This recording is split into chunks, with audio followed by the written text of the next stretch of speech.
Bütün şehir bizden danışır.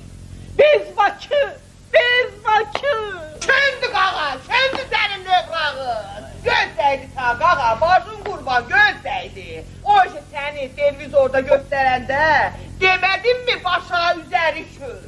Demədim mi civa qoyun qığı qoy? Demədim, demədim mi öz çayındaşı özünü mundarra, ay? Demədim mi yanıyı qaşı? Qaşacam ha? Qaşan qaşıyatsan, pis günə qalandan sonra, hay? Arvadın, ma deyir ki o gözlərini də bər əzir beni üstümə. Ma deyir, ağır, kətçiliyinizə salmayın. Onda sənin növrağın söndü ki, aldım bax bunu. Çəkdin sinəmə çalın çarpaz dağı. Oldun şəhərli. Çəkmədin? Baldız, çuvaldız deyiblər, Gərək yeri də sənin işlərivi.